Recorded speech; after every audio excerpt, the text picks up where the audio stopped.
নমস্কার, healthy diet healthy smile চ্যানেলে সবাইকে স্বাগত। আজকে আমি আলোচনা করব ডে টু ডে প্র্যাকটিসে বাচ্চাদের দাঁতের সমস্যা নিয়ে। পেরেন্টসরা আসে কিছু কোশ্চেন নিয়ে, বাচ্চাদের দাঁত সামনের দিকে টুথ ক্রাউডেনিং রয়েছে, ডাক্তারবাবু এটা কেন হয়, এই ধরনের নানান কোশ্চেনের সম্মুখ হতে হয়। তো এইটা নিয়ে আমি জনসাধারণের জন্য, সবার জন্য অ্যাওয়ারনেস হিসেবে কিছু কথা বলতে চাই। টুথ ক্রাউডেনিং এমনি হয় না। এর প্রধান কারণ হচ্ছে যখন বাচ্চাদের মিল্ক টুথ পড়ার সময় হয় এবং পার্মানেন্ট টুথ আসে, তখন ওই মিক্সড ডেন্টিশন পিরিয়ডটায় টুথ ক্রাউডেনিং আসে। সেই সময়টাকে আমরা বলি, সেটাকে মিক্সড ডেন্টিশন পিরিয়ড অথবা আগলি ডাকলিং ফেজও বলা হয়। আগলি ডাকলিং ফেজটা অ্যাকচুয়ালি হয় 7 থেকে 12 বছরের মধ্যে।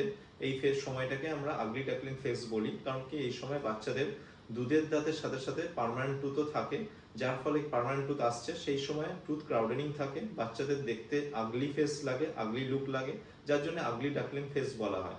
তো এই সময়টা ভয় পেয়ে যাবেন না।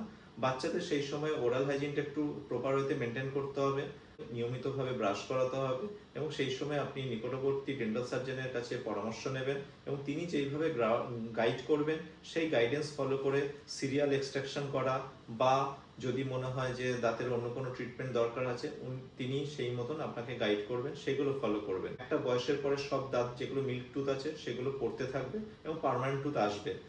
তাই জন্য আমরা রেকমেন্ড করব ওই সময়টা আপনি নিকটবর্তী ডেন্টাল সার্জনের কাছে দেখা করুন এবং তিনি আপনাকে গাইড করে দেবেন কোন সময় অ্যাকচুয়ালি বাচ্চাদের দাঁতের জন্য অর্থোডন্টিক ট্রিটমেন্ট দরকার পড়ে।